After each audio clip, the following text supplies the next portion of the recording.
আজকে মেয়র ইস্তিফা দিয়ে চলে গেছেন।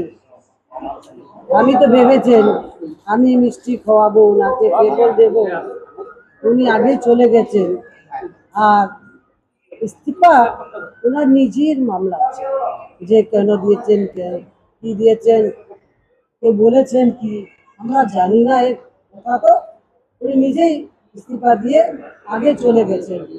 না হলে তো ফেরবল দিতে, এরকম আপনারা সবাই দেখুন, আমি মিষ্টি নিয়ে এসছি, আর মিষ্টি খাওয়াতো আর ফেরবল দিতাম।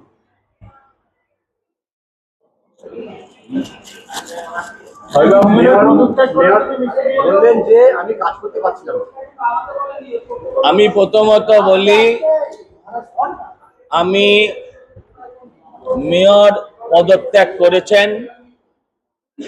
তৃণমূলের লোকেরা যে পদত্যাগ করতে পারে, এতদিন যারা মলমূত্র ত্যাগ করতো না শরীরের ওজন কমে যাবে বলে, গত 4 তারিখ থেকে তারা যে হারে পদত্যাগ করছেন দেখে ভালো লাগলো যে এরা পদত্যাগও করতে জানে। হেলায় না পড়লে বিড়াল গাছে ওঠে না, কাজ করতে পারছেন না বলছেন মেয়র। কেন কাজ করতে পারছেন না? তার এমআইসিরা পদত্যাগ করছে বলে, তার বড় কমিটির চেয়ারম্যানরা পদত্যাগ করছে বলে, তার অ্যাকাউন্টস কমিটির মেম্বাররা পদত্যাগ করছে বলে, কাউন্সিলররা পরপর জেলে যাচ্ছে বলে তিনি বলছেন কাজ করতে পারছি না, আর চেয়ারম্যান বলছেন 19 তারিখ হাউস ডাকবো। এদের নিজেদেরই তো কোনো কোঅর্ডিনেশন নেই। যদি মেয়র বোঝেন যে উনি চালাতে পারছেন না, কাজ করতে পারছেন না, ওনার দম বন্ধ হয়ে যাচ্ছে, তাহলে চেয়ারম্যান 19 তারিখ হাউস ডাকবেন বলছেন কি করে? আগে তো নিজেদের মধ্যে তালমিল থাকা উচিত। আমার যেটা মনে হয়, মেয়র অত্যন্ত ধার্মিক মানুষ, তিনি অন্য ধর্মের লোককে দাওয়াত দেন তার ধর্মে যাওয়ার জন্য। তাকে আমি বলবো ঈশ্বরের নামে শপথ করে বলুন যে আপনাকে কালীঘাট থেকে ইনস্ট্রাকশন দেওয়া হয়নি যে তুমি পথ ছাড়ো।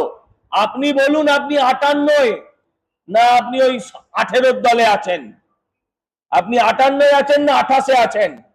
আপনি বলুন আপনাকে ফোর্স করা হয়েছে কিনা। 2 দিন আগে থেকে ব্যান্ড বাজালেন যে আমি আর থাকবো না, পদত্যাগ করতে 2 দিন লেগে গেল।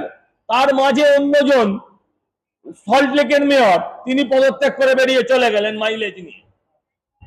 এই সব নাটক।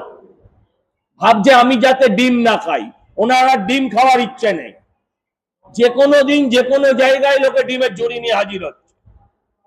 ডিম যাতে না খেতে হয় তার জন্য একটা এসকেপ রুট, পালিয়ে যাওয়ার পথ। কিন্তু যা অপরাধ, যা দুর্নীতি যারাই করেছে, যে দুর্নীতি যারাই করেছে, তারা যদি ভাবে পদত্যাগ করে বা 2বার গঙ্গা জলে ডুব দিলে তারা ছাড়া পেয়ে যাবে, পাবে না।